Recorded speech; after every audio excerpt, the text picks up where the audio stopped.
Good afternoon, everyone, and welcome to today's webinar, Enhancing Clinical Supervision, Providing Support for Behavior Change. My name is Zach Stewart, and I will be the producer for today's event. I just have a couple housekeeping slides to go over before we get going. You should now be hearing the audio broadcast. Audio is provided via your computer speakers for today, but if you need to connect via phone for your audio, please let us know in that all questions box beneath the slides.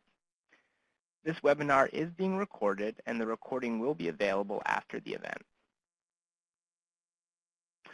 This training is supported by the Substance Abuse and Mental Health Services Administration and the U.S. Department of Health and Human Services.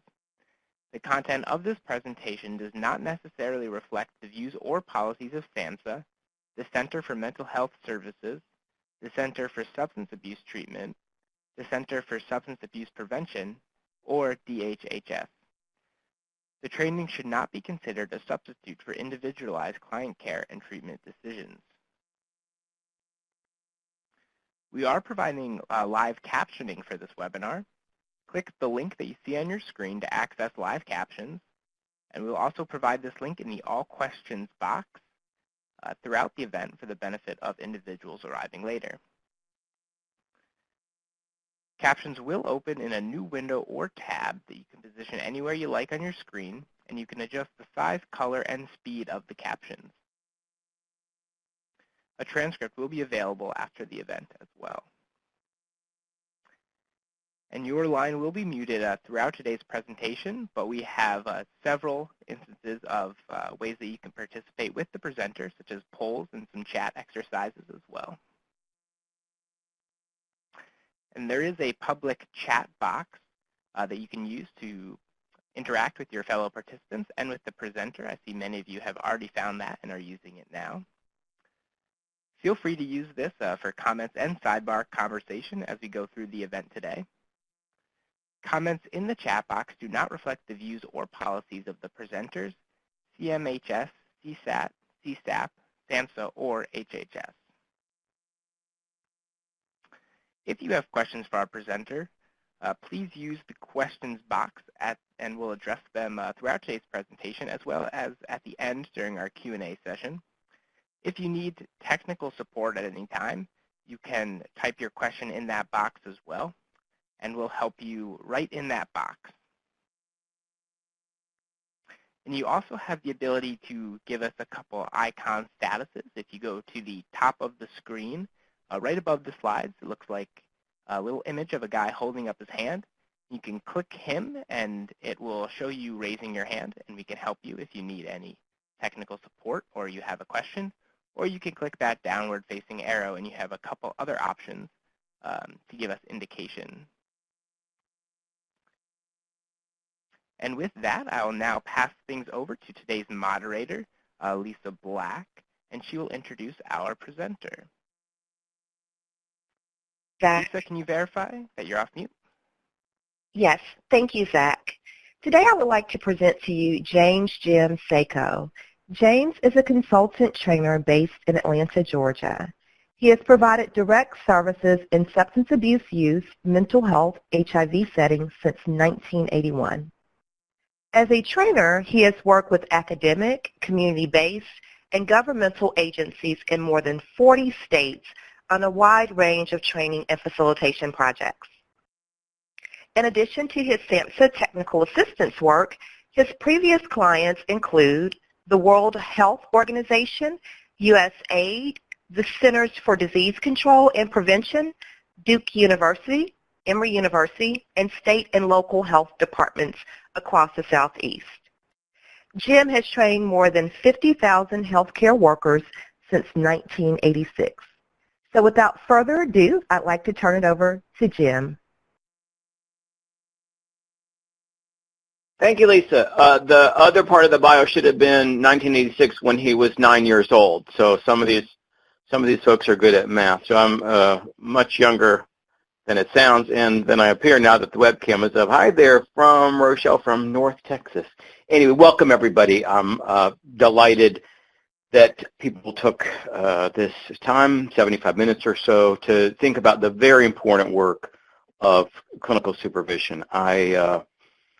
You'll notice in the title that the title relates to behavior change, and I guess I want to, as I thought about it, what I wanted to do was two things with this webinar. First is be mindful of the fact that we are in the business of changing people's health behavior, and that all of us working in behavioral health want people to make healthier choices. And so just to reiterate in the title that we are about the business of having consumers make changes in their behavior. And what also struck me as I got into the literature and sort of thought about the topic, it struck me that I also wanted to reiterate that you're in the business of changing, particularly for your newer counselors, particularly for counselors who are needing structure, support, discipline. You're in the business of shaping the behavior of your employees, your supervisees.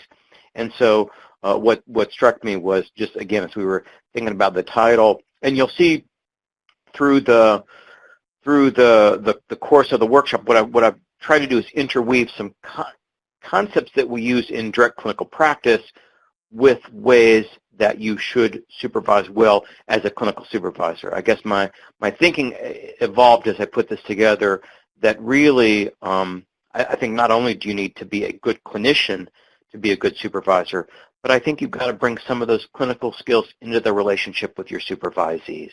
If you're going to help, in the same way that if we're going to help clients make a change in their health behavior, there are certain things we know. Principles is the language I'm going to use, and the principles of good counseling that I think also make good sense to apply with your supervisees. So there's my picture. There's the live me. Let's see where everybody's from. Hello, Rosemary from Philadelphia. Erica from North Texas. Miguel, Buenos tardes here in Atlanta, but hello in Los Angeles. Anyway, welcome. We're going to get rolling here. So what are our objectives? There's our goal. You can't do a SAMHSA webinar if you don't have slides that say goal and objective. I guess obviously it's about your capacity, but what I also wanted to do today was kind of reiterate the enormous impact good supervision can have. I was really honored when the folks at Advocates asked me to help with this. What struck me about it was if clinical supervisors are doing their job well, I think what's really important is clients are going to get better service, that ultimately good supervision yields good customer service. Clients are going to get better care. What also strikes me is the important role you have in coaching, mentoring, bringing your staff along. And what I thought about in the supervising that I've done, the clinical supervision that I've provided, it's lovely to step away and say at the end of the day, what I've done, the impact of this work has been to help clients get better direct services. But what a gift we bring when we enhance the skills of the people who work for you. And I guess as I was preparing these slides, what struck me, I just kept remembering qualities of good clinical supervisors I've had in my career. I've been a practicing clinical social worker since 1981, and I just, memories came to mind. So I guess I'd invite you as we do this webinar to think about your experience as receiving good supervision, because there's a lot of really smart stuff in here, but I think we can also reflect back on what we've experienced as good supervision and be reminded. I mean, I guess part of what I think about is, as I was pulling this together, this workshop is not brain surgery, but everybody's busy, everybody's juggling too much, everybody's running from this to that, putting out fires. And so what I thought, to take an hour or so and kind of think about how you get clearer about doing your work. And yeah, great. Fran puts it out there that you are also juggling many frying pans. That on the one, you're trying to be a good supervisor, and people have a clinical caseload, and there's billing and coding and documentation. There's all the other hats. There's the legal hat. We obviously want to keep ourselves and our colleagues out of prison. I'm struck by the fact that in juggling all those hats, being mindful of the role that good clinical supervision plays and the benefit you get. So there's your objectives there. Barriers to training, good communication skills, identifying strategies to think a little bit about countertransference. I just really wanted to spend some time Obviously, when you're working with people at some point, we get a sense that it's their stuff, either getting in the way or helping, or we're worried for them, and so a language to address that. And the final thing I highlight in the objectives, I think there's a rich and valuable role for peers in doing behavioral health and doing substance use treatment and prevention. And I think it can be complicated, and so I just think that the unique needs of peers, what we call them peer coaches, navigators, mentors, recovery consultants, recovery coaches. It seems like we've got 37 different names for people in recovery or people living with HIV doing similar work, but their unique needs is something that I thought would be valuable to talk about. So you should have noticed in the chat function, I'm trying to make this interactive. I really prefer being in a room with real live people where I can poke you and hug you and kick you in the fanny if you need that. So I'm going to ask you to talk a lot more than some webinars. So this is the first question. So let me put this out. I need you to go to your keyboard if you would. If your last name is A through H, look at the first box. I'm sorry, your first name. If your first name is A through H, look at the first box. If your first name is I through R, look at the second box. If your first name starts with the letter S through Z, look at the third box. Here's the big picture question. I've got a lot of great ideas. Oh, there's a SAMHSA tip. I've stolen most of this from a SAMHSA tip. But what I also think is really important is we start our conversation with what you find makes clinical supervision challenging or tricky. So group one, my A through H group, again, first name A through H, what barriers do staff bring that make clinical supervision tricky? First names I through R. What is it that we as supervisors, what barriers do we bring to supervision that makes the successful clinical supervision tricky? Last group, first names S through Z. What is it about the barriers in which, the setting barriers, the places that we practice? That's organizational, social work skill. We talked about macro level issues. What is it about the agencies, organizations that makes clinical supervision tricky? So just a couple minutes. Let's get some of these answers out there. Like I said, it's fun for me to hear from you. That's what I wanted to hear. Where you're from? Lori from Wilmington, Delaware. Glad you're here.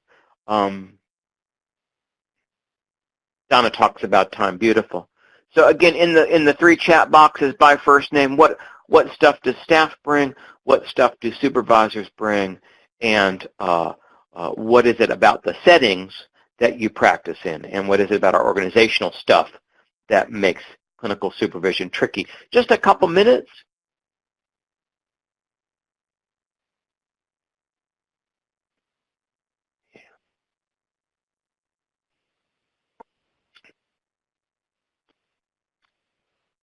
Yeah, ma'am, these are great. These are great. Thank you. So, yeah, Sarah, you called it being interrupted. Like I said, it's juggling frying pans. So let me start over there to think about what staff bring.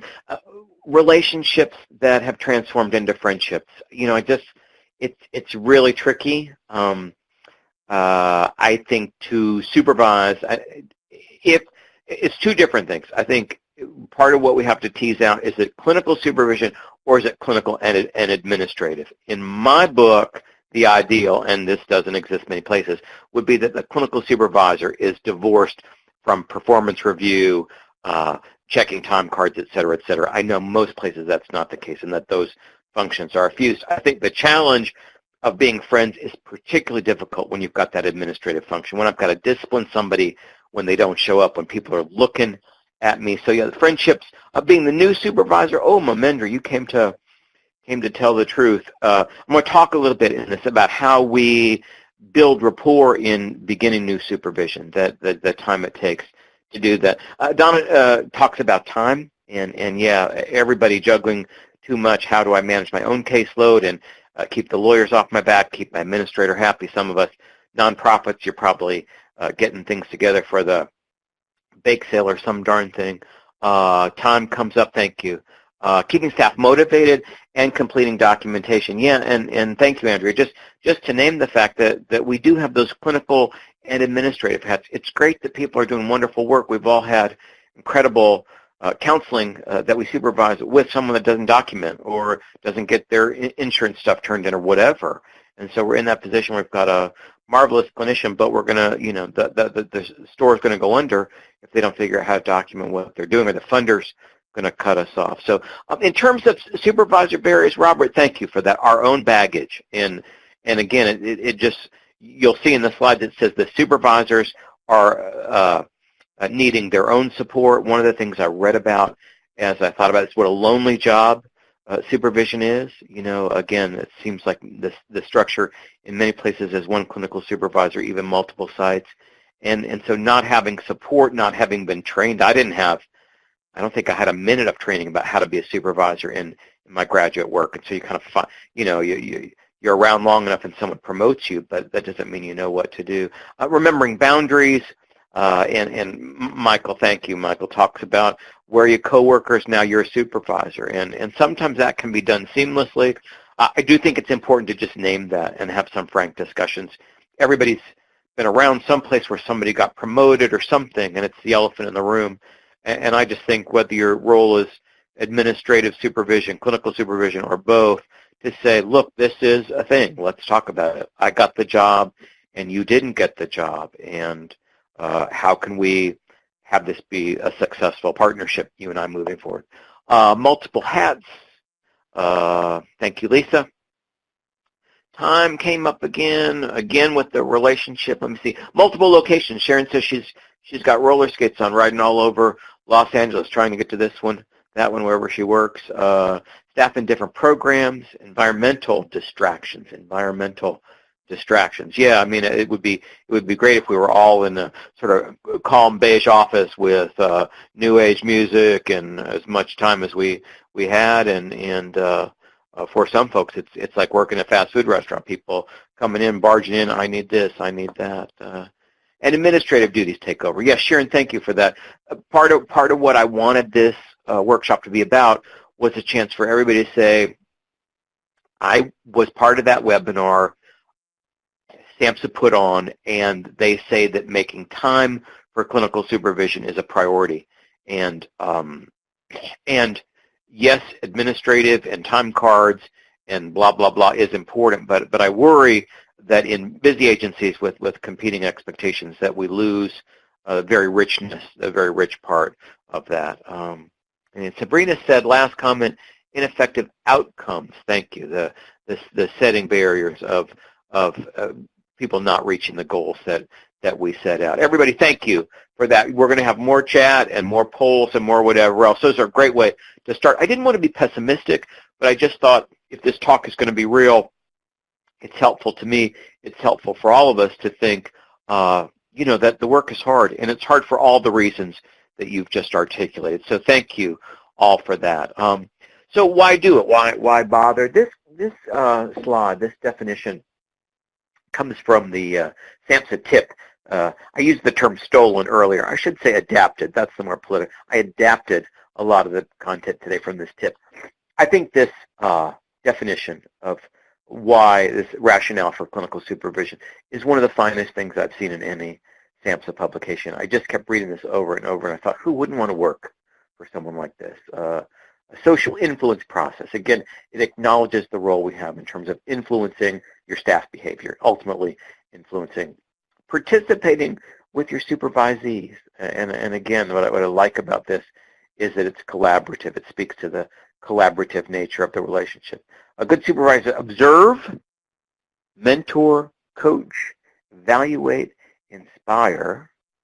I mean, that alone, and creating an atmosphere where we're inviting people to think about their own professional development. Again, as I think about what's just phenomenal about the opportunity to be a clinical supervisor is watching people grow, watching newer clinicians grow, watching even seasoned clinicians get some new skills, get some things under their belt, but inspiring the people that you supervise to learn more, their own professional development. What I'm also struck by is the role of clinical supervision in places where there aren't a lot of places to advance.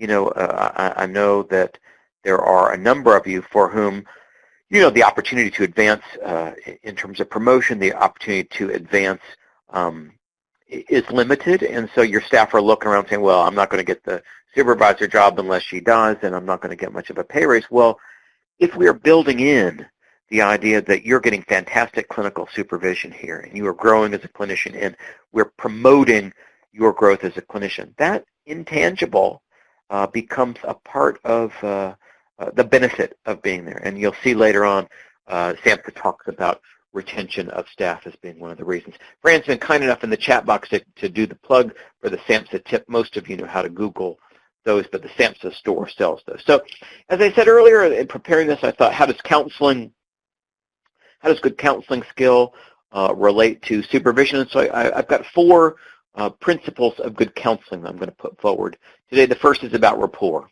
and my belief, 30 some odd years, 30, good heavens, a lot of years into my clinical career, is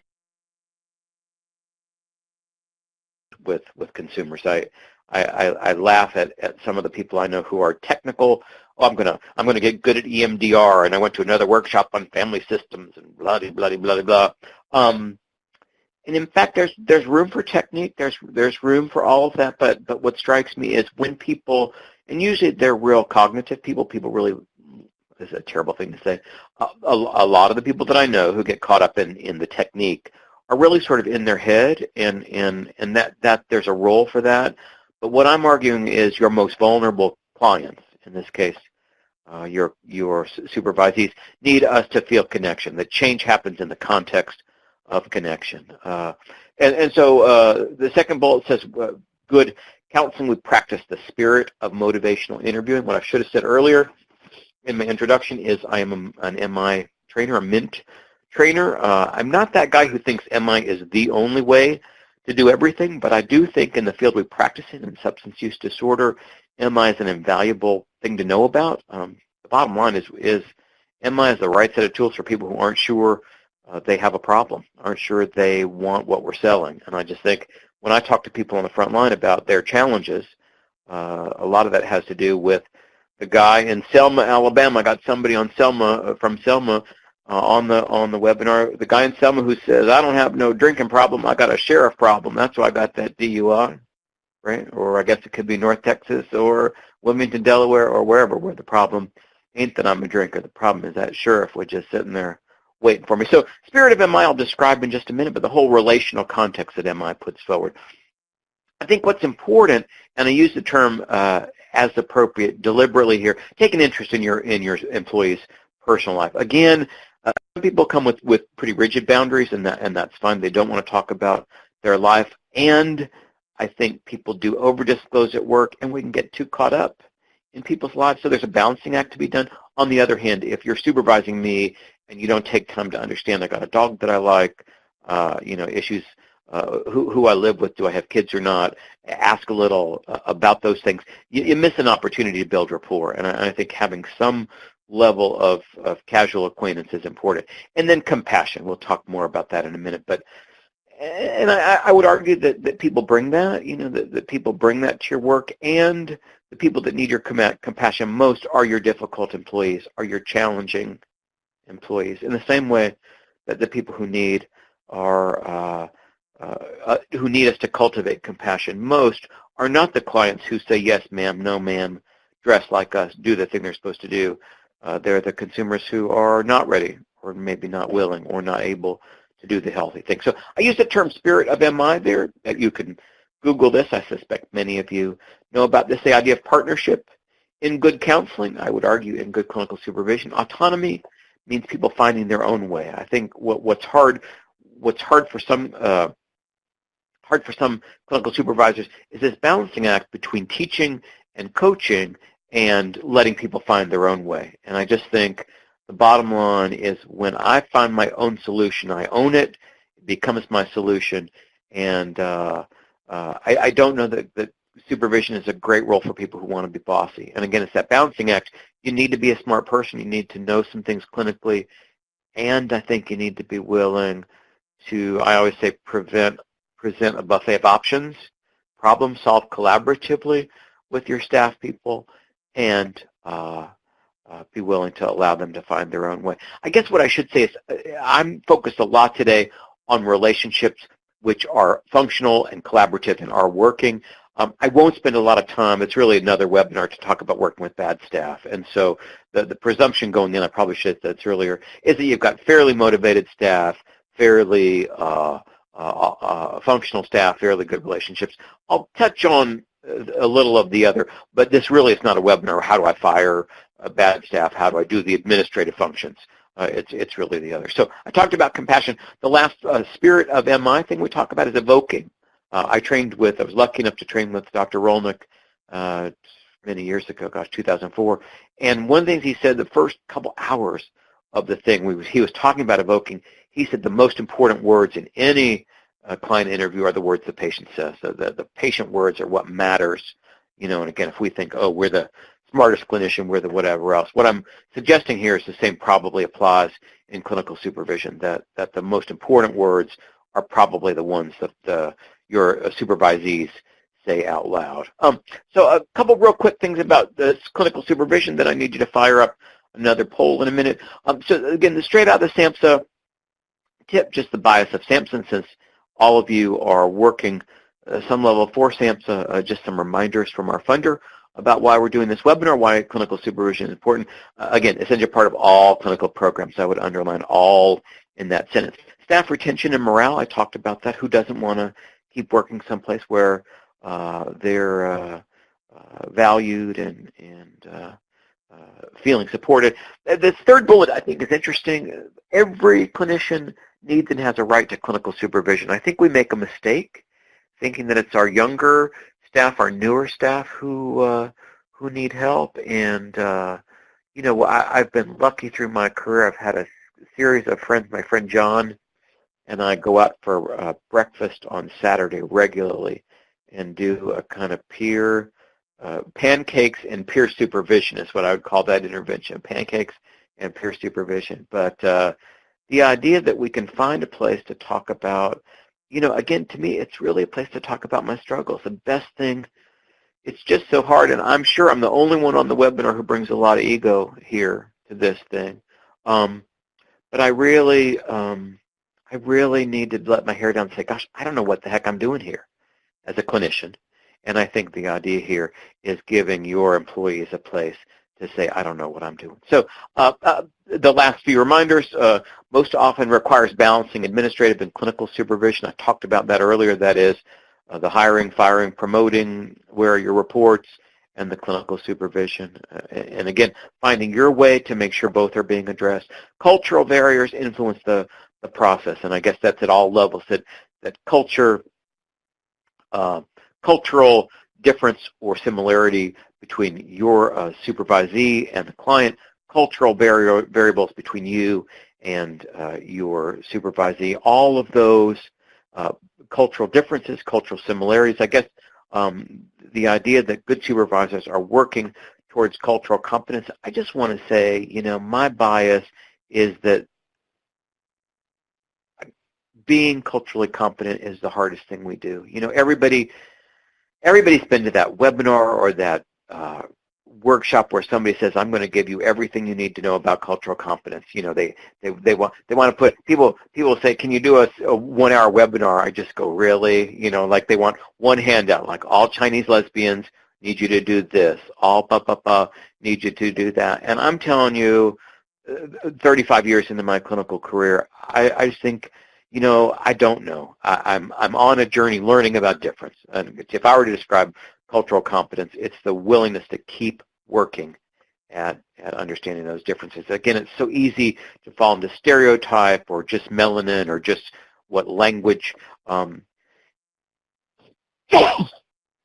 about that. Anyway, so that's my soapbox. But striving for cultural competence, implementing evidence-based programs. Many of you are funded by SAMHSA to do seeking safety and all kinds of things require ongoing supervision. And supervisees are gatekeepers. We do have a role to make sure that people are safe. I don't think that's the bulk of what we do in clinical supervision, but I do want to acknowledge that we prevent harm. And one of the important reasons to kind of review these ideas today as part of what's valuable is the idea that we are going to keep harm from happening in the relationships that we supervise. The last reminder down here, the literature says get off your chair and get in there and observe what's happening. Get in the room, do audio tape, do videotape. They really, again, they really are pushing SAMHSA.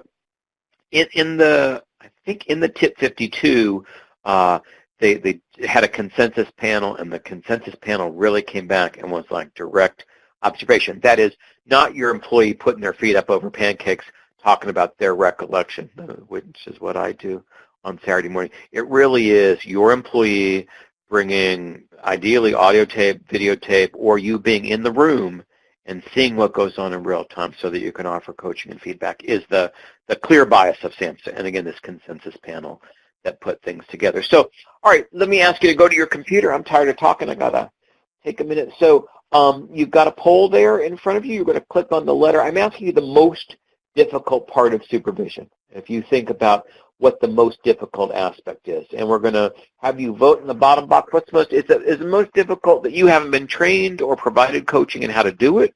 Is it lack of support from your administrative leadership? Is it the differences, the cultural differences that your employees bring? Is it balancing clinical coaching and other administrative? Is it the logistics of direct observation? How am I really going to get in there and see or hear what goes on? Everybody will go to your computer. It's the gray screen down below. We're going to take 30 seconds.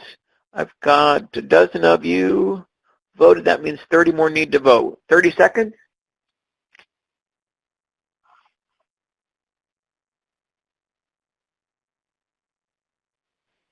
And 20 seconds. Debbie Doherty. Keisha's there. Kanisha. 10 seconds. Last call. If you would get in there. What makes supervision difficult? 5 seconds. Last call. 4. And, they're still going. Okay, I'll give it a minute. People are still rolling. Thank you all for doing this. Like I said, I just feel like it's fun to hear your thoughts and not just hear myself talking to my own computer.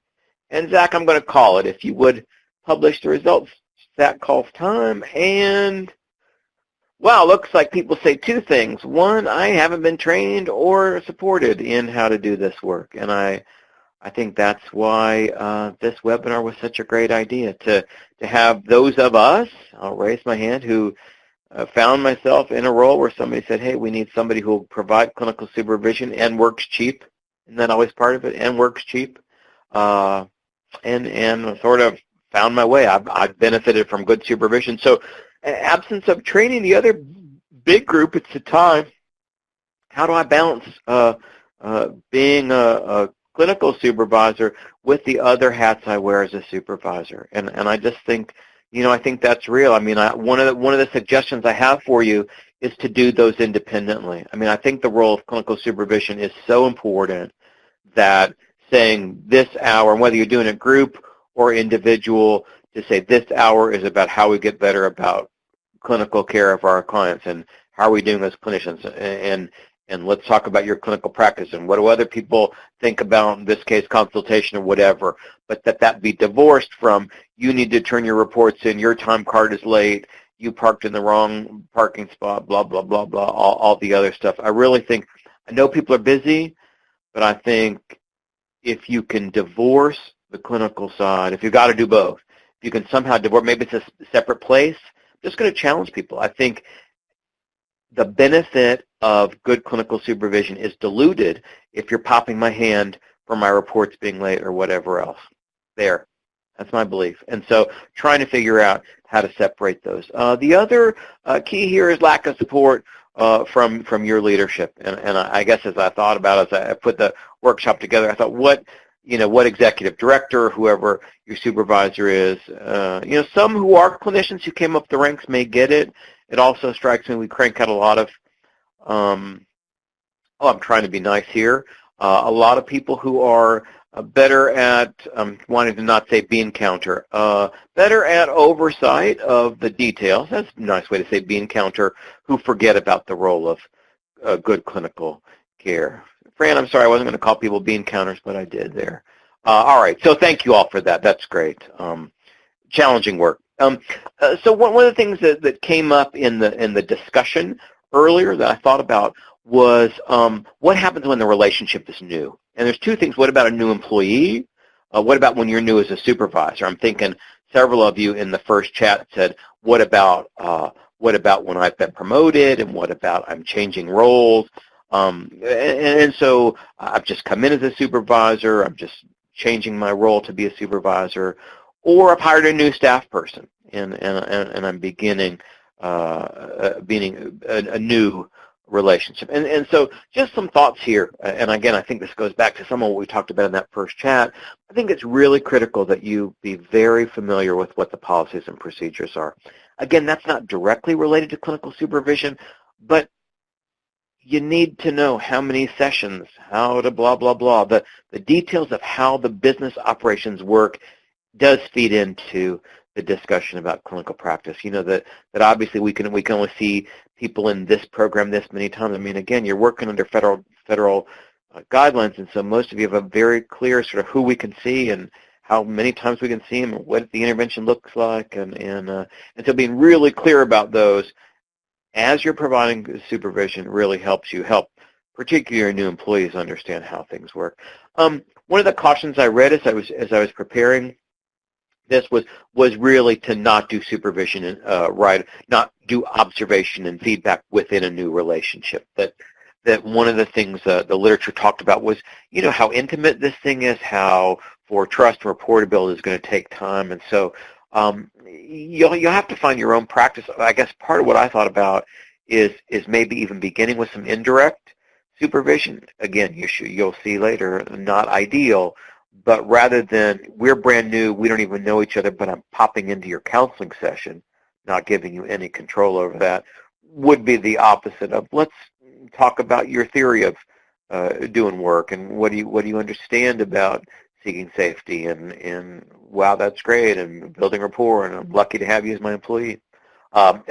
Doing some other stuff before observation and feedback step up. Again, the context of feedback from someone who I know is interested in me, has established those relational stuff, is going to be much more successful than a stranger walking in or listening to my audio tapes with me. The literature talks a lot about a contract. You'll see language later that talks about a behavioral contract. And again, it's where clinical care and good supervision overlap. The idea that you make an explicit agreement. Hey, here's how often. Here's what I'm going to do. Here's what I expect of you. I just think as it relates to the tricky business of particularly observation of clinical practice, knowing what the rules are, reiterating that.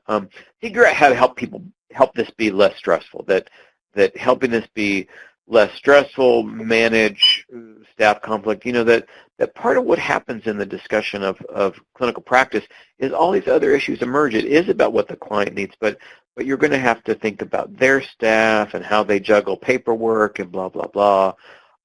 They're going to have some stuff that comes up about working with other employees. And so just a reminder to you that as you get better at clinical supervision, this is a chance, I guess, for everybody to kind of reflect on that. What do you do well? You know, particularly those of you, and I suspect it's a majority, who juggle both clinical and administrative supervision of people, how you juggle these different roles, providing clinical supervision, but also looking at this.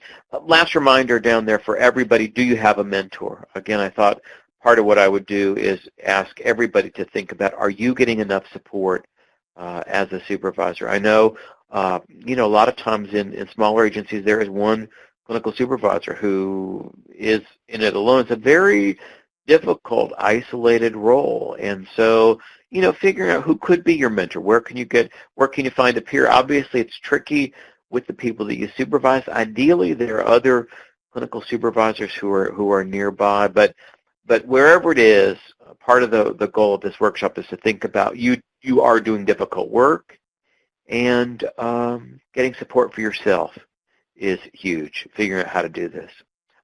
One of the things that's interesting in thinking about how you provide supervision is there different needs across different levels. There's an old article, William Stoltenberg did an article a long time ago, but there are multiple other publications. This dude has spent much of his career thinking about kind of stratifying levels of counseling skill.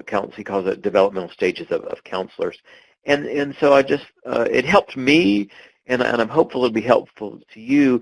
In the SAMHSA tip, they talk about different people at different skill levels needing different kind of support from us as clinical supervisors. So level 1 would be your beginning staff, and again, anxious, uncertain, overusing a skill. I'm thinking about the person who only does reflective listening, who we've all had that person. Some of us have been unfortunate enough to see that person as a therapist, but all they do is reflective listening. It's like, yeah, that is what I said. Please give me an answer or tell me what to do, whatever. So a gap between conceptualization, goals, intervention, just not making the connection. You're underutilized. I guess there in the middle it says overconfident of skills. I'm sure one or two of you have the novice counselor who's a little too sure of themselves. That surely is part of the sort of intermediate level.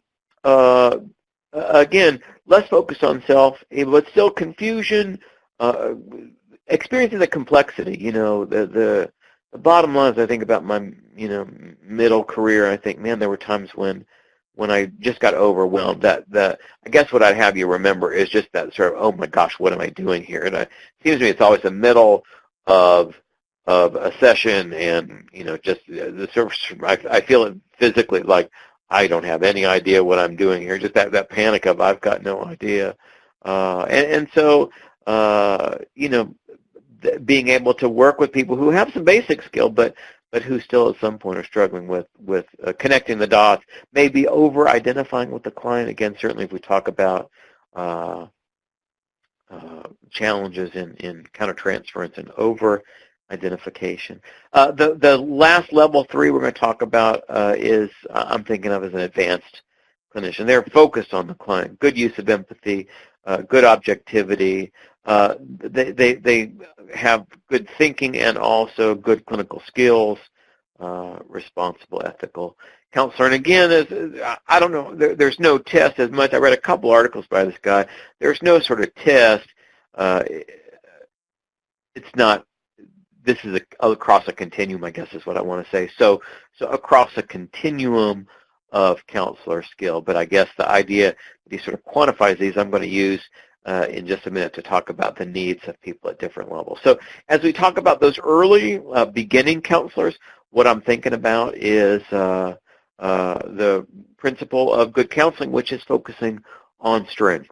Your early counselors, your newer counselors need to find something to praise, support, point out their assets, point out their abilities. I'm not sure that recounting mistakes in the same way, when we used to gather, something I'm going to really date myself now, we used to gather history in the substance use field by just making people recite everything they'd done wrong. And I'm not saying there's not a role for a fourth step in people to recall, but as a clinician, to make people recite how many times they overdosed and stole and lied to their probation officer and blah, blah, blah, blah, blah. Actually, the sort of strengths-based people would tell us that's actually running counter to what we want people to do. And so I think the same applies to your clinicians. Instead of spending time focused on where they were struggling or messed up or where they think they made mistakes, trying to take a strengths-based approach to supervision. Tell me what you're doing right, finding things you can talk about. And then recognizing motivation, trying to have them build motivation. So with your newer staff, with your early counselor structure, will help minimize the anxiety. So obviously, giving them control, giving them, again, the relational stuff that we've talked about. Address strengths first. Again, anybody, if you're observing me, if you're listening to my tapes, if you talk about what I do right, and then you transition to a couple thoughts about how I could improve, I also think I'd frame it as in a subjective way. Unless you know someone's really doing something that causes harm, I think there's real value in kind of saying, I'm just curious about this or that. I guess what I'm saying is, especially someone who brings low confidence early in their career anyway, for me to be the know-it-all and say, I know that, I think there's a way to offer feedback. Again, as I looked at the literature on supervision, I kept coming up with that line of questioning interventions in strengths-based counseling, and how digging for strength. You're doing the same thing. You're looking at a client live, looking at their goals and hopes, but through that strengths-based lens. And I just kept thinking about that. And then, again, you're more active in teaching with your newer staff, where you're trying to bring theory back into place. Or remember, that's why they taught you about stages of change, because that's where your patient is. Or here's a relational thing, and here's how it's relating to the kind of work you're doing. Whatever connections you're making. Again, this to me kind of presumes people with limited educational background or fresh out of school. You're trying to connect the dots and being more directive in terms of suggesting approaches than you would with your more advanced folks. So as we do this, I'm going to ask you to come into the chat box, if you would. Zach, would you pop up the chat box? I want to take some minute and talk about the issues. Hey, Johnny from Housing Works. I'm going to have Lisa grab that, and I'll come back to that. I'm going to get to that question in just a minute, Johnny. So clinical supervision. Zach, have you got the chat question? Oh, no, I've got it. Never mind. So we've got everybody, the chat, public chat box is there. Here's the first question. I said earlier that I think peer recovery coaches, peer recovery, fabulous, doing incredible work, stuff that we who are not in recovery or can't say I'm also HIV positive do. I do want to think a minute, those of you who work with recovering folks or peers in your agency, what challenges do they face? I want to invite you into the chat box, because as we kind of think about the unique needs, and again, I'm doing this right after the needs of newer counselors, any thoughts about what challenges peers face? If you'd go into the public chat, give me your thoughts about the challenges peers in your agency face. See some people typing here.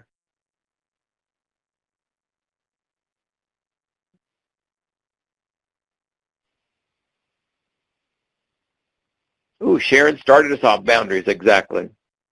The gift of being a person in recovery, talking to other about to recover people, is we share the same story, the same whatever, but boundaries, lack of education about ethics, absolutely. And again, this is not a flaw. Initially, I see this, I say, it's not a flaw in the person. I ask, have you done good education about boundaries? Have you done education? We can't presume that your recovery coaches, your peers, have been given the same amount of coaching about ethics, about self-disclosure. Keisha, thank you. Again, part of what I think is so critical is teasing out for someone, here's what happens when you're a sponsor in NA. Here's what an NA sponsor does. But here's what a recovery coach in our agency does. And again, where it comes to self-disclosure, where it comes to healthy boundaries, I just think we can't be cautious enough. Again, I think there's an enormous gift. Next question up here, unique issues in supervising peers. Anybody, anything you can add about how we support peers? Again, in the chat function there. I think Keisha talked about self-disclosure. And again, I always think about self-disclosure as a tool. I trained years ago with someone who said, does it shift the focus? Do we give too much self-disclosure? Is this about, poor boundaries, the needy helper? I just think being really clear, again, different than being in an NA meeting, different than being in my HIV peer support, my HIV support group. When I have the plastic tag around my neck, here's how self-disclosure fits in. Here's where helping people find their own way. So last couple questions there, if anybody has any ideas. Unique, if you supervise peers, anything challenging you've found?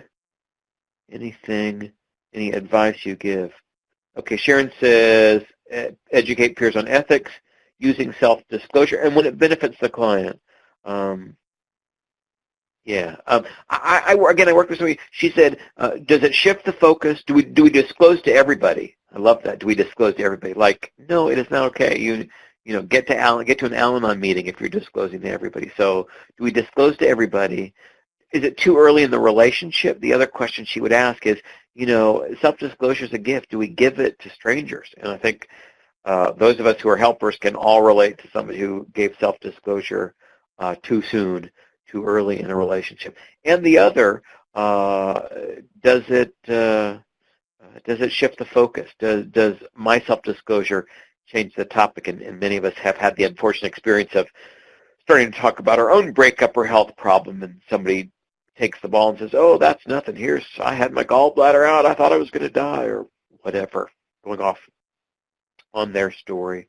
I guess the only thing that I would add that I don't see is, I guess the value of peers about just base. I mean, I guess it's embedded in ethics, but really being clear about dual relationships. That one of the things that I feel strongly about is that we all know, because of our training often, that clients are not our friends and that there's a boundary. Anyway, I think I just think we've got to be mindful that our peers have not had that, and the danger to our peers, to consumers, to the agency. I don't think anybody wants to see the headlines in the paper that your staff been caught in a compromising way. Last comment, Mamendra says, lack of creativity and growth, tend to remain complacent. Thank you, Mamendra. And again,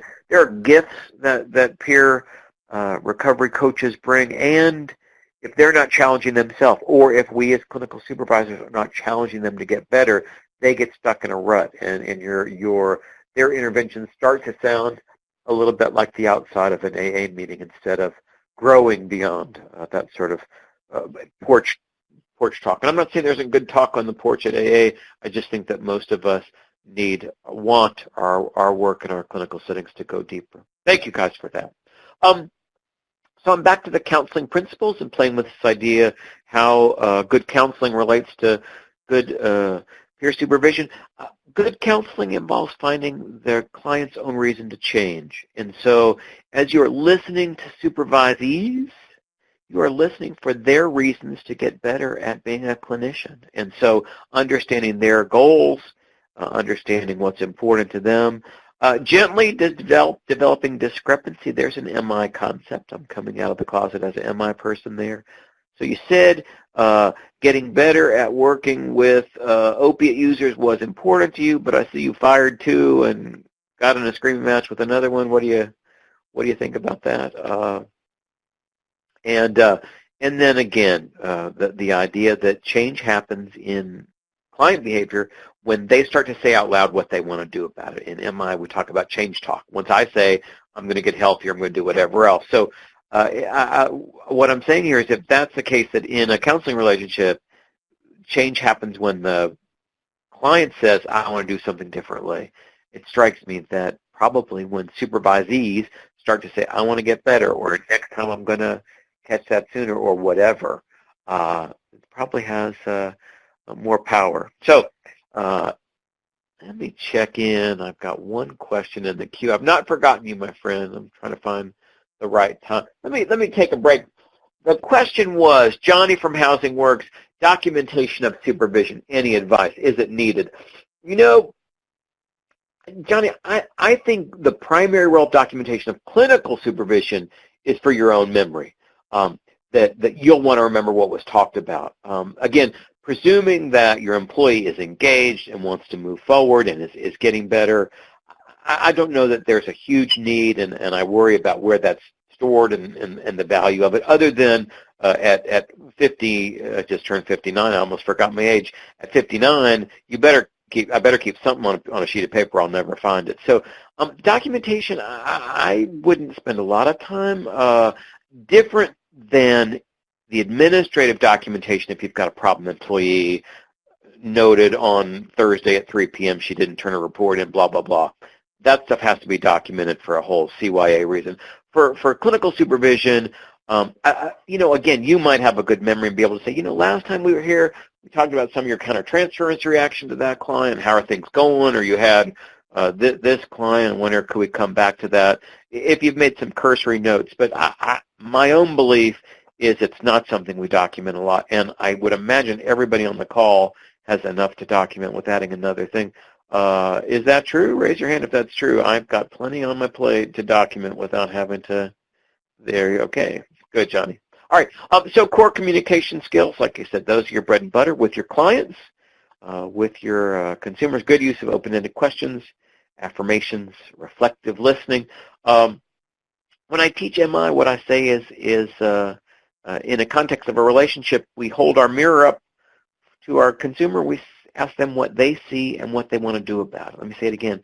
In a clinical supervision relationship, you hold the mirror up for your supervisee. You ask them what they see and what they want to do about it. And that's a collaborative process because ideally you'd have audio tape, you'd have direct observation, you'd be able to say, I saw the client pull away when you said that, and use the language. You used the term addict before they did, and they pulled away. And so you've got some direct feedback. What do you think happened? Again, a collaborative process of feedback, mentoring, coaching. So obviously there's some basic skills we're all invested in, sort of core skills. I want you to help me here. I was looking at some of the literature's APA publication, excellent publication on what good clinicians do, and I just thought we've talked a lot about pretty basic skills, but as we speak particularly about your level 2 and level 3 clinicians, your intermediate and advanced clinicians, question for you is what are you listening for when you know someone is a more seasoned clinician? I'll disclose, in the last year I sought some treatment for myself. That's not a, and went to my insurance page and looked, and I had a lot of, in my insurance plan, I had a lot of really young therapists. Been in private practice 2 years. Tiffany, Brittany, Stephanie with an I. I just thought, oh man, I can't.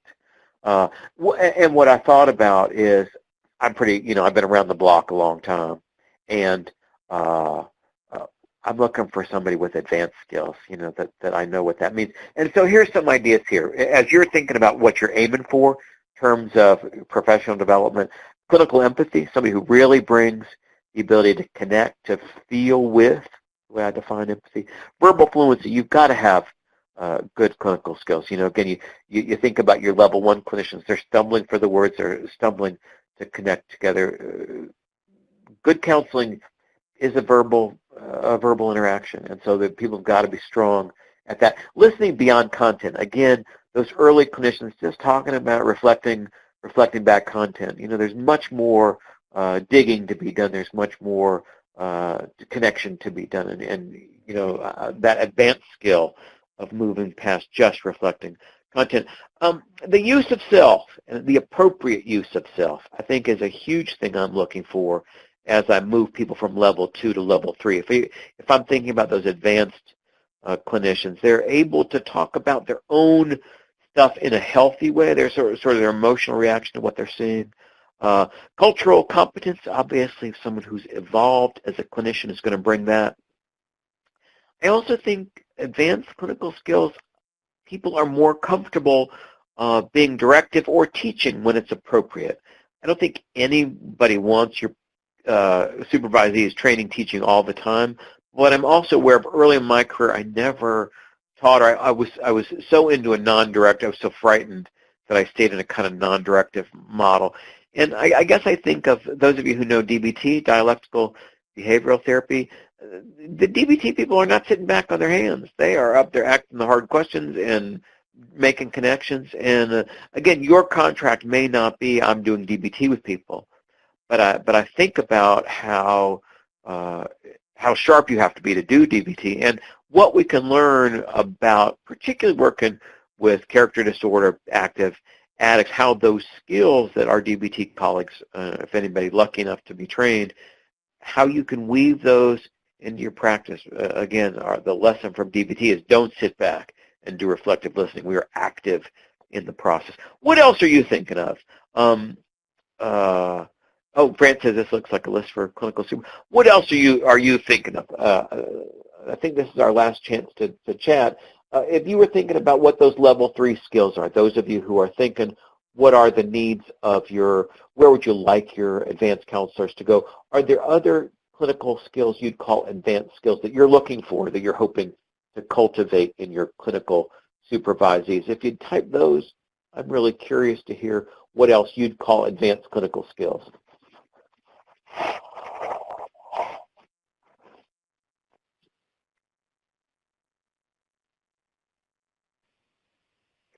While we're doing that, I'll say, Rachel, thank you for that. In your chat box, Rachel says sometimes making sure your staff who need licensure will need you to document, and that's right. Rachel, I often put that back on my supervisees. I had a guy, and I just said, look, I'm happy. I was doing real low-cost supervision. I said, I'm happy to do it, but you're going to have to keep the log, and I'll sign it for you. So again, that's on you. But just a reminder, thank you, Rachel, to the question, when do we document?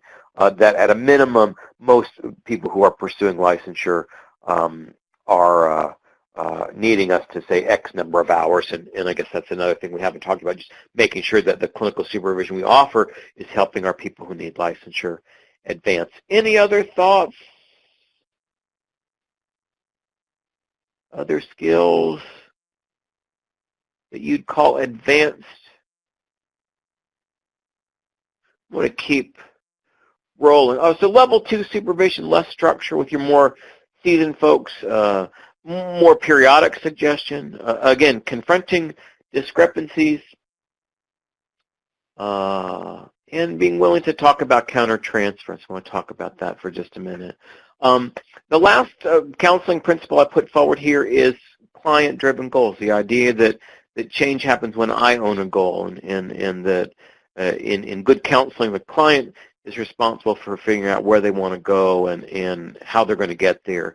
We're in the business of promoting self-determination and encouraging people. Again, as I think about how good counseling relates to good supervision, I'm just struck by finding what motivates your employee, your supervisee, being willing to accept small goals and being willing to make sure we're willing to start where our supervisees are at. Makes good sense. So I mentioned countertransference. I want to think about that for just a minute. We've got another poll for you just to hear from you. If Zach will fire up the poll, when do you think countertransference occurs concerning? Again, obviously there's lots of countertransference, but when do you see countertransference that concerns you as a supervisor? And I've got 4 choices. An attractive, physically attractive client, counselor being a person in recovery, political or religious beliefs are expressed, cultural differences not being acknowledged. Most likely, where do you see concerning countertransference happening? Just a minute.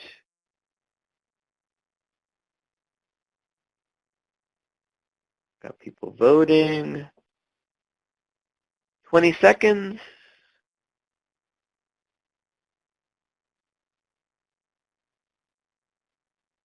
Well, I was wrong about this one. And 5 seconds, last call to vote. Oh, my answer's catching up. All right, Zach, I'm going to pull the poll.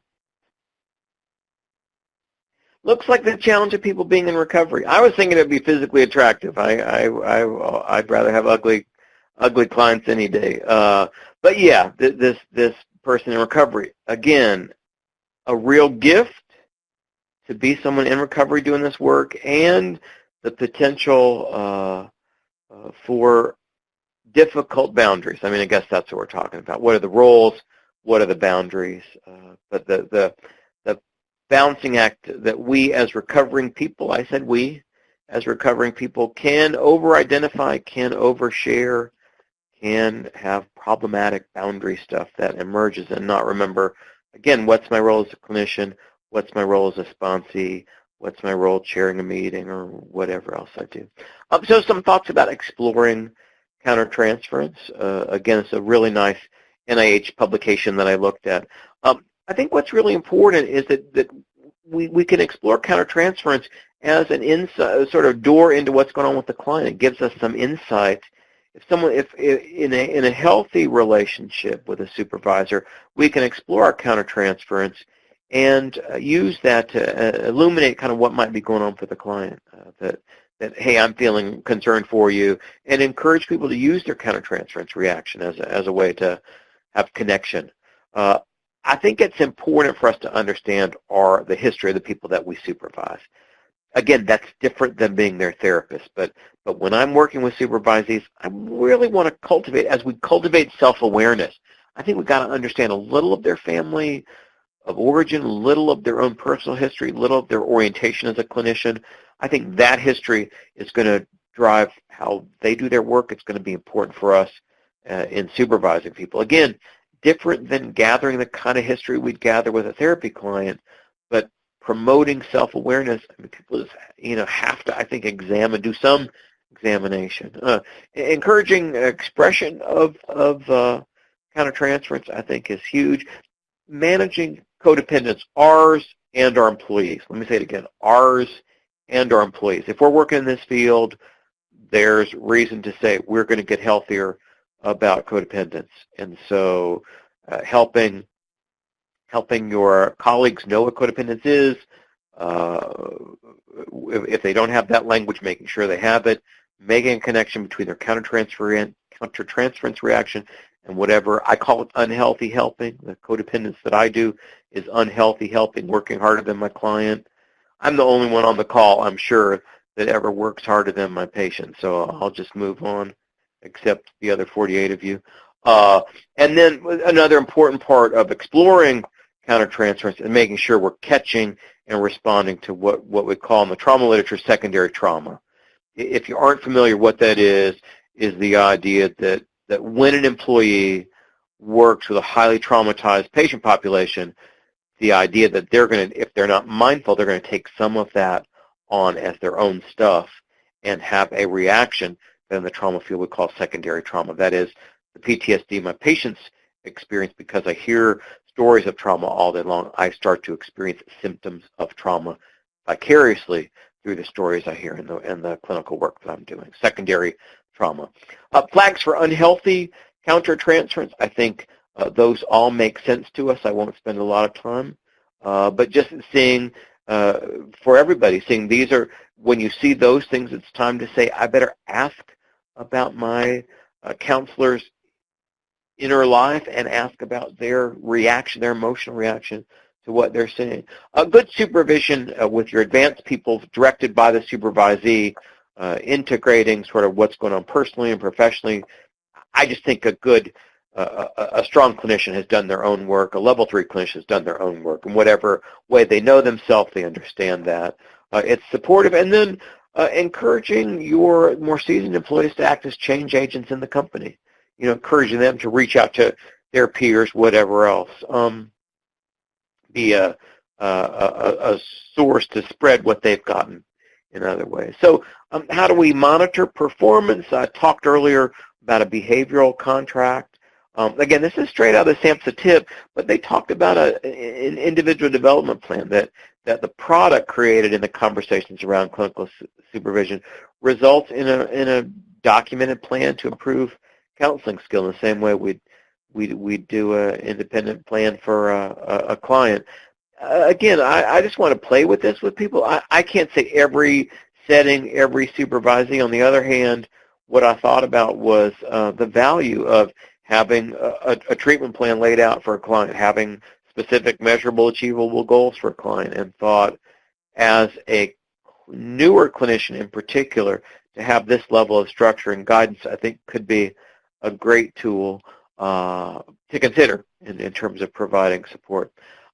In terms of tools that exist, sort of what are you going to have in terms of how are you going to assess your client's your counselor skills and their levels of doing this? That you're obviously looking at their performance, you're looking at compassion fatigue. This last reminder down there, gatekeeping, just reminds us that, again, I don't think it's the bulk of what you do, but one of the critical roles that good clinical supervision plays is making sure that any disciplinary action, change in due, or termination of employees happens with people who aren't able to meet what you'd agree is a minimum standard, or someone who violates a clinical best practice to a point where they need to be terminated or reassigned where there's no clinical accountability. Again, that's not the bulk of what this was about, but I felt like I wouldn't be remiss. As a clinical supervisor,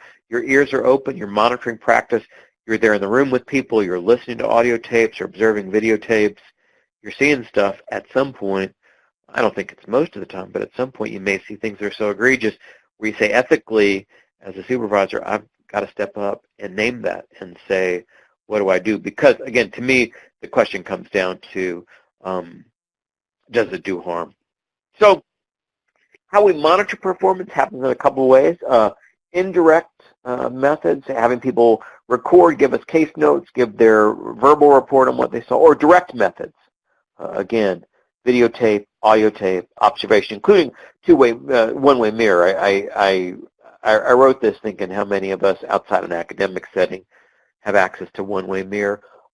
Any thoughts about the pros and cons? Everybody help me think through. I'm wanting to get better. I hope as a result of this webinar, somebody's going to get off the webinar and say, boy, that bald guy was smart, and I need to up my game. What are the pros and cons of indirect methods? What are the pros and cons of direct methods? Zach, do we have a whiteboard for this? I think we got a slide for this.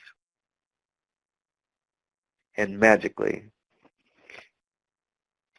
Any thoughts? I'm going to ask you to type in the chat box. I think this is our last group chat, so if nothing else, say goodbye. Good things about indirect methods, cons of indirect methods. Anybody, any thoughts about pros and cons of recording, observing case notes?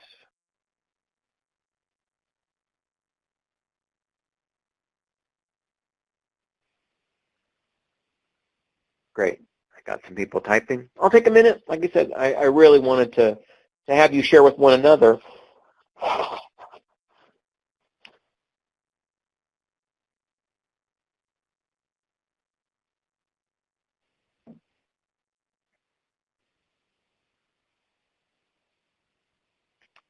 Lots of typing hands. I don't see words. Take a minute. Oh, here we go. Great. Opportunity to get interventions and strategy written track record. First, what you get is filtered through the supervisor. Yeah, Donna said it. The version, and again, I think that's what the consensus panel felt so strongly about direct observation. There's a filter through the supervisee is what Donna says to all of us. And I agree with Sarah, you've got time to review. I like being able to look at a case and think about it, able to see what the counselor feels is important. Thank you, Rachel. Beautiful. So yeah, on the one hand, sort of, let me go over your notes. Let's talk about it. It's a different pace. Obviously, what I'd add as a pro, it's much less anxiety producing. You know, the idea that my supervisor is going to look at my notes is way different than a supervisor is going to. I'm going to have to schedule a session where my clinical supervisor comes in and does whatever else. So same question, different method. What about direct methods? Like I said, the consensus panel on the SAMHSA tip was really clear. They want people doing videotape, audio tape, and direct observation. What are the pros and cons of direct observation? I've challenged you guys to think about that. Anybody have any thoughts? Zach, you said you had one. Here they are. All right, so direct observation, videotape, audio tape. Benefits on the pros, any concerns you have about advantages, disadvantages, pros and cons? I got Rosa typing, a bunch of people typing the cons. What do you think? Yeah, Sarah names it the anxiety of being watched. And again, I talked earlier about never doing this with a new employee, always making sure they had some control over the thing. Anxiety and supervisee, absolutely. Yeah.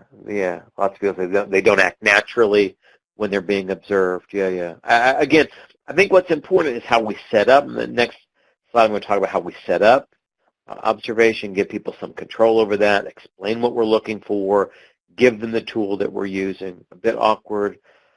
Yeah, Wynn, thank you. Wynn says a bit awkward for the therapist to ask permission, but not as big a deal as we make it out to be. Most clients, you say, hey, she's going to be in here. She's not going to talk to you. She's observing so that, again, she's observing so that I can get better. She's not observing you. She's observing me so I can get better. Is that okay? Most patients are going to say, sure, go ahead. Yeah, and Rosa said the advantages of the direct method. We've got immediate feedback. I think my hunch is that's why the consensus panel leans so heavily. You've got real time. Here's what I saw that patient do when you talked about their girlfriend and their abuse of their girlfriend, whatever it was that happened. When you said that, here's physically what happened. Do you remember he sat back? Do you remember he leaned forward? Do you remember his voice, whatever it was, his voice got low? But you've got real observable that you can't possibly get when someone tells a story. And yeah, Wynn Turner says exact words in MI supervision. Absolutely. The MI coders are sitting there listening to every burp and gurgle and coding you. I'm clearly not a coder. Yeah, but the idea that in MI, they are tracking every nuance of words. Thank you guys for that. Move on. How do we address staff anxiety? Last poll, and I think I'm about to wrap up. So last poll, what would you think is most helpful? I knew that when it said direct observation, people would say, oh, if you're looking at me, it feels weird. So if you were thinking about how we decrease staff anxiety, I've got 42 of you on the call. I'm looking for 42 votes, if you would. Is it about rapport? Is it about them knowing what the standards are? Is it about allowing me to have some input? Is it about having supervision, clinical supervision, different than my administrative performance? A couple minutes, 20 seconds. Get as many votes as we can. I got 15. I'm looking for 30 of you.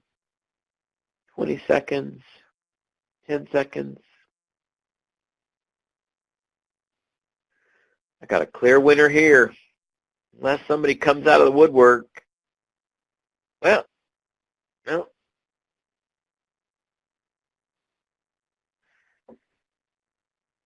Zach, I'm going to call it. Would you pull the results? And clearly what you're saying is it's about having a relationship.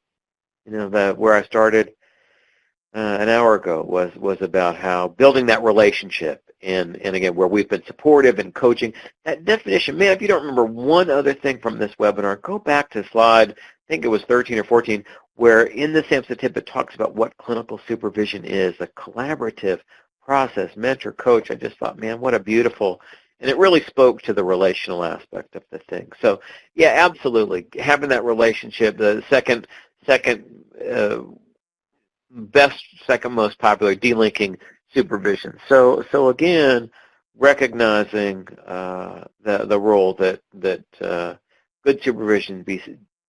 Oh, Sonia, you didn't get to vote. Come on, get in here. Sonia Ware is going to vote in the public chat. Tell us what the answer is. I want to hear from Sonia what the answer is. So how do we monitor, do direct observation? Minimizing the impact of supervisor presence. What I'm getting at is you need to physically be somewhere where you're not distracting. Make sure you've articulated to your colleagues what the procedures are. You're going to take notes or not take notes, all those things. Make sure you've got relevant background about the case. You don't want to go in and, I mean, your supervision is going to be much richer if you go in knowing this case, having studied the notes, having known what happened last time,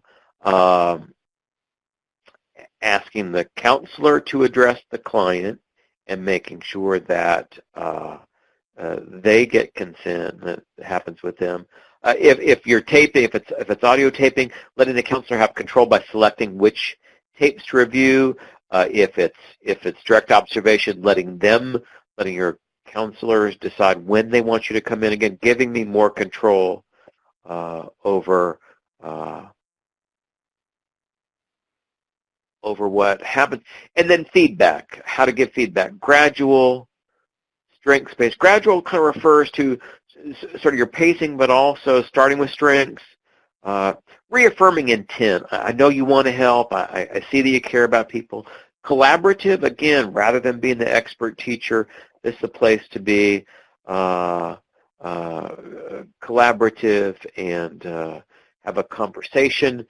And what else? I thought I'd have my dog bark just because he'd been so good. What else, if you were, the question for all of us, we're talking about minimizing anxiety of your staff. Any other suggestions? Put it in the big text box, and then we're at Q&A. Other ways to minimize anxiety in performance monitoring. Again, direct observation. I'm going to go in the room or audio tape or see videotapes. Any suggestions you've got? Thank you, Sarah and Maminder are typing. Please, in the public chat, if you've got any ideas about ways to minimize, give praise for good things, not all negative. Absolutely, Sarah, and I think you've got to start with positive. You've got to start with what they did well. If you start with what I did wrong, if it was a terrible session, if you start with what I did right, I'm going to be more likely to hear it. Maminder, what else? Anybody else? Last call. Suggestions for your peers. When I'm doing direct observation, here are ways that I minimize the anxiety, help my colleagues. I'm going to move on just because it's Q&A time, I think. Oh, legal issues. I call this, let's see, Mamendra, continuous basis. Beautiful. So that it just becomes a way we do business. Excellent suggestion. So it's just we do business this way. We sort of, we do it all the time, and it's less anxiety producing. You say when you're hiring people, we're going to do videotapes. I'm going to be in the session with you every quarter or every month or something, and that is how we do business here. If it becomes the norm, beautiful, Mamendra. Thank you for that. This last slide is how to stay out of jail. Raise your hand. I'd like to stay out of jail as a supervisee. Only those of you who want to stay out of jail. Otherwise, stay on your Facebook or keep answering emails. So what are the legal issues in doing this work? The literature talks about negligence of a supervisor, and what I would say to get around that is there was clear consensus that 1 hour for every 20 to 40 hours of clinical service provision is a minimum standard. Minimum standard. So if you are not someone who is providing an hour for every 40 hours of clinical, then I would go back to the people for whom you work and say, look, the bald dude said there's agreement in the literature about what's minimum standard. Again, because I use the legal term is negligence. And if there's a problem, if lawyers start digging around for negligence, if you can document somewhere, I do an hour supervision every week, that's going to be minimum standard for supervision. Dual relationships, obviously making sure that you're not supervising clients, friends. Again, I don't think you can supervise friends. And at some point, that might mean changing relationships. But where there is a friendship, it becomes really difficult to do that. Lovers, don't have sex with your supervisees. If you didn't learn anything else on the webinar, stop having sex, or don't have sex. Better yet, don't have sex with people you supervise. I think that pretty much speaks for itself. But friends, lovers, sponsees, sponsors, again, we're talking about the substance use field, and there can be boundaries, and just making sure those dual relationships are problematic. Informed consent, again, the reason for articulating things in a contract with your employees sort of says, I'm going to make sure the scope, timing, everything is clearly spelled out. Maintaining confidentiality, obviously important, and then the ethics of you as a supervisor. Obviously, the literature talks about supervisor as teacher and mentor and coach. You modeling good ethics. Again, what if you do have a friendship with someone and you're supervising them and you need to modify that? I can't go to lunch with you by ourselves, or whatever you feel is more appropriate, to be able to say, because I'm an ethical supervisor, we need to make some change. And Sarah says weekly supervision, weekly staff meeting, absolutely. Fran asked, are you doing the minimum standards? And I think Sarah's hit on it. We're doing supervision weekly. Again, I don't read that as individual supervision.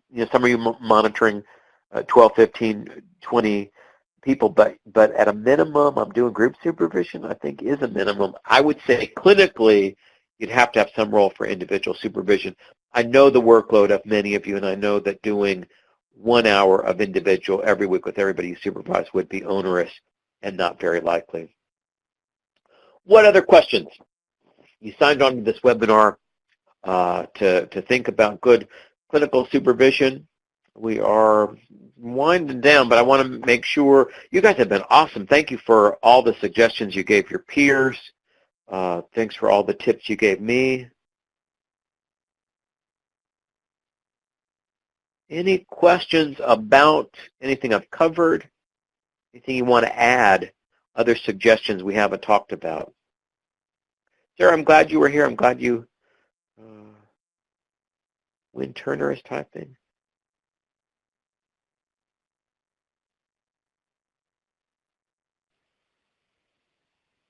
Give this another minute. I've got a few people typing. Anyway, I will, let's see, I got Kristen, I got Wynn, and then I'm going to do 2 comments or questions, Lisa, and then I'll bump it to you, and you can wrap up.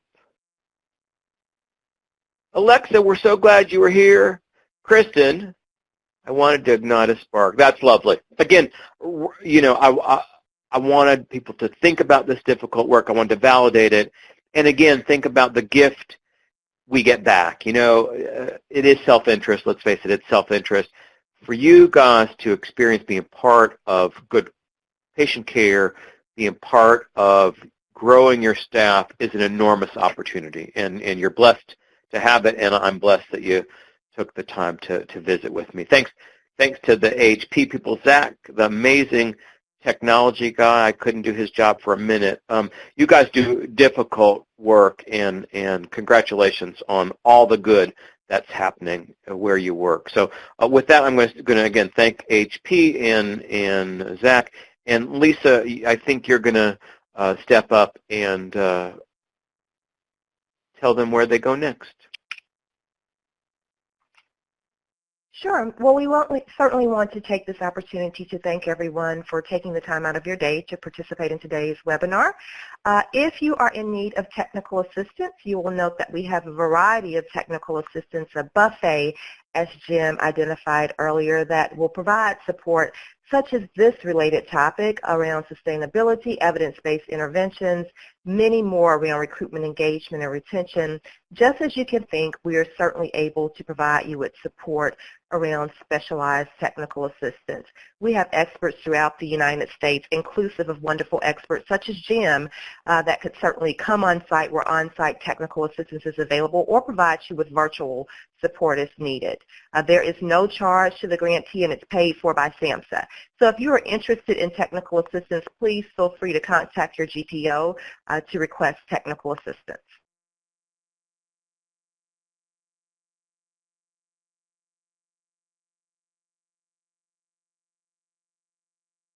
For continuing education credits, NADAC continuing education hours are available for this event. You just simply need to click on the link and complete the evaluation to obtain credits. After submitting your questions, you'll receive an email containing a brief quiz and a certificate for your records.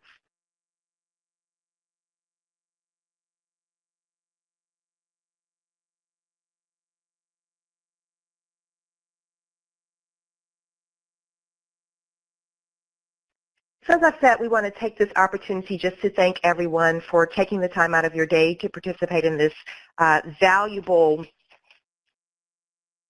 webinar series today. We certainly want to thank SAMHSA, Substance Abuse and Mental Health Services Administration, for making this opportunity possible. And we certainly look forward to having you on additional webinar opportunities. Thank you again.